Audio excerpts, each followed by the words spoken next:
y'all, I'm back on my BS. It's been a minute since I've done a movie review, so I thought I would give out some more sass. On a side note, if you could like, comment, and share this video. I don't usually start with that, but I took a break a while back, and YouTube has never forgiven me for that. So, business woes aside, this is a horror movie that kind of pitches the mentality that social media is the devil, which, okay, I get it.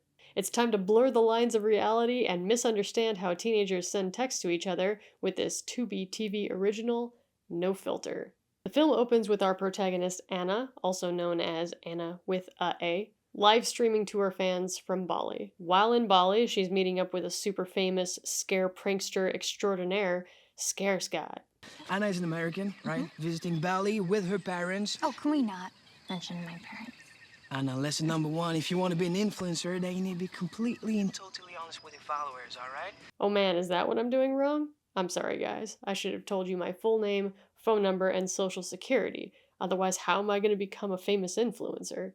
So despite her saying that she didn't want her parents to be mentioned, Scott goes ahead and films her parents and tells her to jump scare them.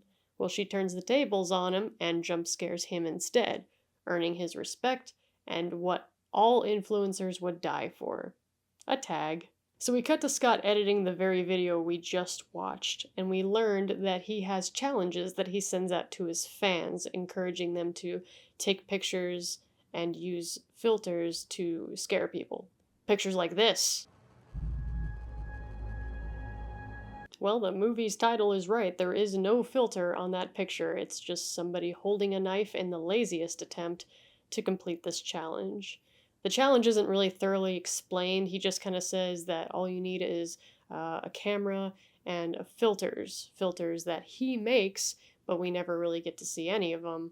And on a side note, is that something people can do? Can they make like packs of filters to use on major social medias? So Scott's being harassed by somebody called a dark girl who sends him a gif of himself being stabbed through the soft palate with a knife.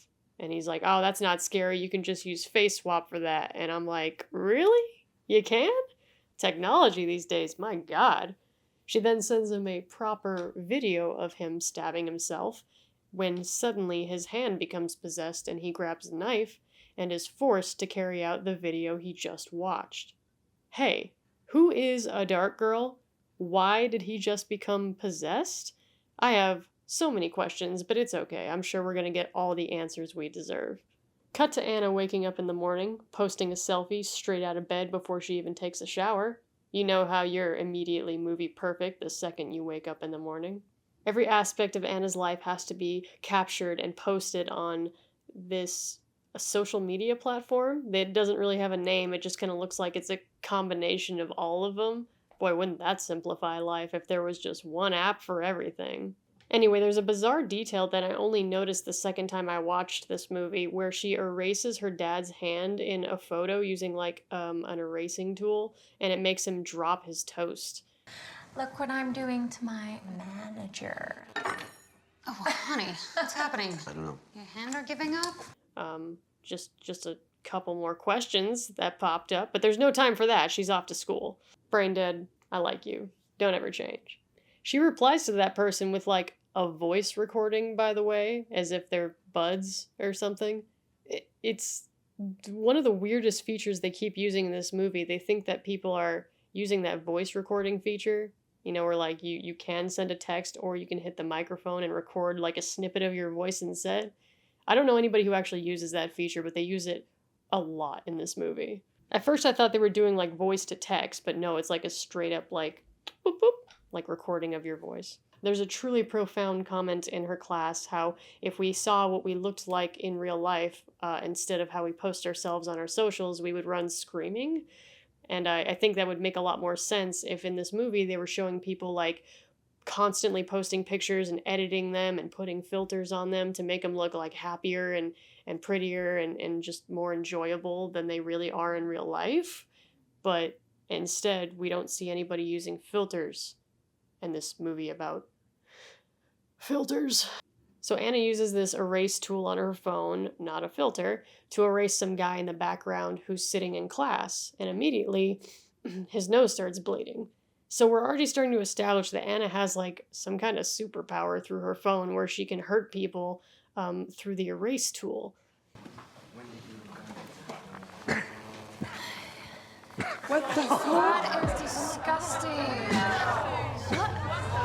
So instead of being any kind of compassionate, the entire class starts laughing and recording him while he's bleeding all over the floor. You know how kids are these days. So Anna tells Lauren that a dark girl has been harassing her, sending her messages that are just a bunch of emojis. Remember this because it becomes a little more confusing later. Anna wants to prank her friends, so she clowns up her face in the bathroom and then just kind of hopes one of them walks in, which, conveniently, Lauren does, and she gets her real scared. Is everything okay? Hey. Gotcha! You've been pranked! On her way home, her creepy ex-neighbor Jason drives up beside her while she's live streaming, and he too is live streaming, so they have like rivaling followers. I'm not alone. Hey, Anna. Anyways, What's up? as I was saying, Say hello to my followers. I will just keep talking. Is this how the world works? Is every teenager perpetually live streaming to a bunch of fans because every teenager is super famous? He ominously says, "I know who you are," before he drives off, leaving us with more questions than answers. I don't get this social media platform. It's like they're texting their followers, like they're close-knit people, like local. At some point she says like, "Hey guys, if you see that video of the kid with his nose bleeding in class, please don't share it around." Like, are these followers all locals, or like what's happening? Yes, J104. Even if I die, I will forever live on socials. Well, that's a weird thing to say. Anyway, her parents are trying to go on vacation, but she's being a real insufferable influencer. Her phone's been glitching all day, and she's suddenly, like, really annoying about it. I think she's actually gonna drive me crazy. Understand. It's me. Ugh. I was nuts to think we could avoid this whole teenager thing. Get up. Oh my. We'll take care of it. Anyway, her parents go on vacation, and she's left to, she's, like, streaming a try-on of a shirt that has sleeves straight out of the 1900s. When suddenly she gets interrupted by music blasting from her neighbor Jason's car parked out front. She goes downstairs to tell a potentially dangerous person what's what when her friendly neighbor Susan jump scares her at the front door with a full-on cake for her. Anyways, I have a lot of work to do. Is everything okay? Are you alone? Turns out Susan's a big fan of hers. She's hip with the kids on TikTok enough to follow on social media, but she's not aware enough to know that her username is super goofy. You ever got any weird messages because of that username? Yes. How did you know? Anna heads out to the car to confront a potentially dangerous man armed only with her cell phone and thousands of viewers who aren't going to save you. So if you do any weird shit, all my followers will see. And then you can prepare yourself for a surge of haters. Anna, sweetie, baby, pumpkin. If an unstable man stabs you to death in the middle of the night, I'm pretty sure haters aren't gonna be a fitting revenge. Shouldn't there be, like, scrolling comments that were just on the screen earlier that day? I thought she was live streaming. Is that just not a feature anymore? So she finds Jason dead in the trunk with his eyes missing, but grabs his phone before she runs back into the house and finds her back door locked or something. So she gives up on that and tries to call 911, but then just gets, like, the disconnected phone sound.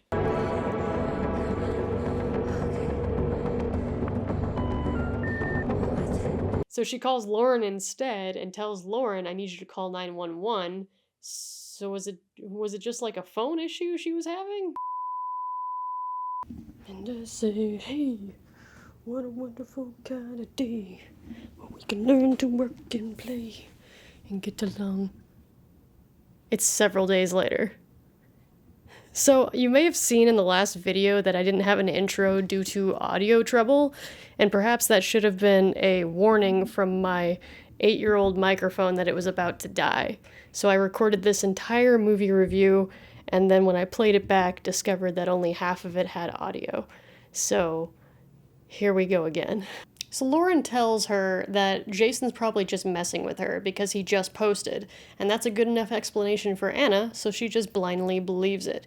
Even though if she had just watched the video she found on his phone a little bit longer, she would have strangely seen herself killing Jason in the trunk of the car.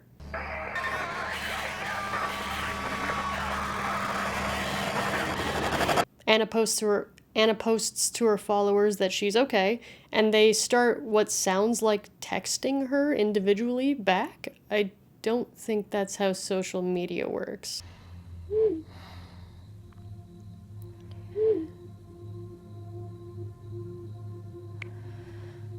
Anna, what are you doing?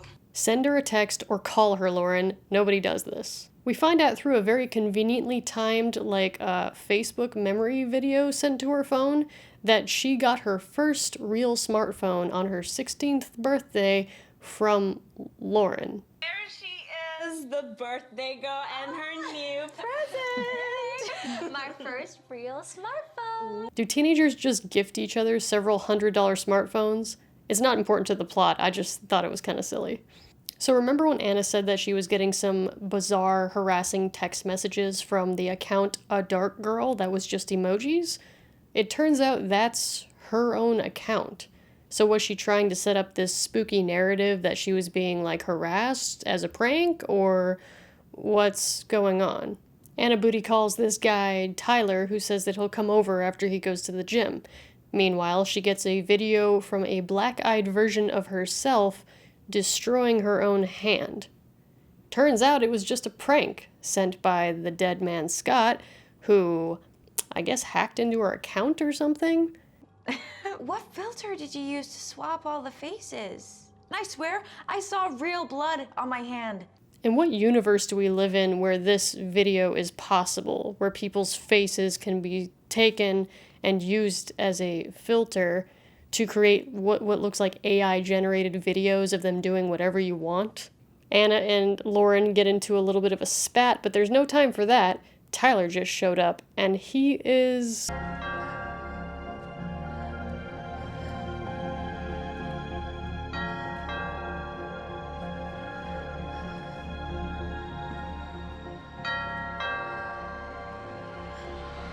really going to town on that doorbell. Okay, so now we are just admitting that that black-eyed girl is just a demon version of Anna, like she's possessed. Cool, got it. So Tyler has to go take a shower because conveniently he couldn't do so at the gym because of cold water. He leaves, and moments later, Anna starts getting some really tempting text messages from him in the bath inviting her to come up. Now wait a minute, you come over late from the gym, demand to use a shower, and then instead you're using a bath? Bad guest. You die now. Here's where things start to get a little banana sandwich. She's watching her possessed self kill Tyler upstairs on her cell phone while she's downstairs. So she runs upstairs and finds Tyler dead, but who did it? She even coughs up a chunk of neck that her demon self bit off of Tyler. So did she kill him, run downstairs, then run back upstairs to act surprised? No, no, no. We learn that this demon can be in 2 different places, but is still somehow possessing her body. Don't worry, guys, this gets more confusing. This is too long. You're right, Anna. Nobody has time for all these words. Why don't you just search on the Sears search engine and tell it to tweet you the history of this demon in 100 words or less? She just Googles black-eyed mirror reflection. What was she hoping to get there as an answer?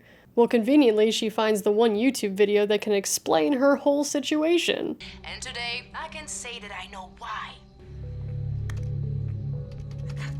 Come on! Hilariously timed ad placement, Silent Jill. Don't you know this teenager's trying to solve her demon possession? By the way, the explanation of this demon is like super shoehorned in and not really even an explanation. Turns out she and Scott were messing around in an off-limits area while they were in Bali. She was touching some stuff, and now she's possessed. This couldn't have been a lazier explanation of what's going on, but apparently she has to cleanse it with fire. Don't worry, folks, the confusion doesn't stop there, because she finds an old picture of her and her parents in Bali when she watches herself shove her mom out of existence in the picture. So she frantically calls her parents, and it turns out her mom had some kind of accident and has to go to the hospital. So what is this demon?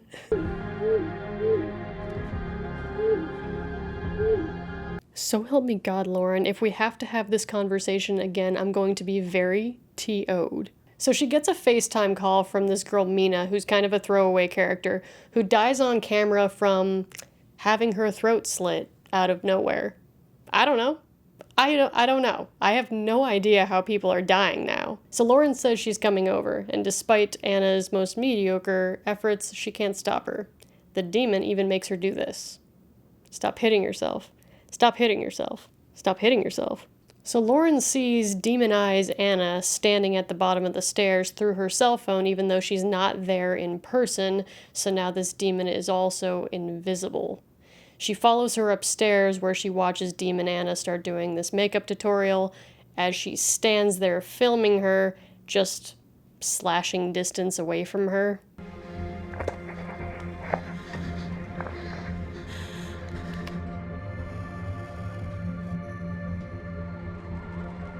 Yeah, she dies. Non-demon Anna wakes back up upstairs, and let's just quickly take stock of all the things this demon can do. It can break her phone, use the erase features to hurt people in pictures, murder people in completely different locations from Anna, murder people through old photos of Anna, make up videos of people, kill people mysteriously through Anna, watching them on her camera, become invisible, and also possesses Anna. What is this demon? It's like the writer or director had all these ideas and somehow all of them got in. So Anna grabs her camera and a bunch of meaningful stock photos and throws them in a barrel outside to burn them. Anna, I think you're forgetting the most important thing that needs to be burned here. She doesn't even burn her cell phone. Isn't that the main device behind this demon?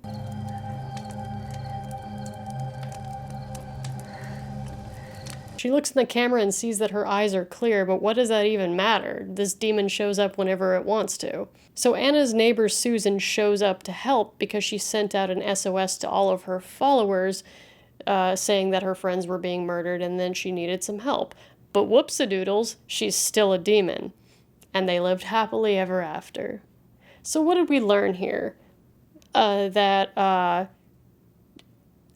a bunch of boomers who wanted kids to get off their cell phones made a movie. And also don't know what filters are. And I want you to know that I love you. Well, that was fun. If you want to watch this movie along with me, you can watch it on Tubi TV for free. It's a sweet homage to the kids these days mentality. And Tubi, I make fun of you because I like you. Put me in one of your movies. Come on, do it. Put me in one of your movies. Guys, follow me on Twitch and Twitter and share this video because I want to become my own murderous demon based off of social media. You guys have a great day. Thanks for joining me.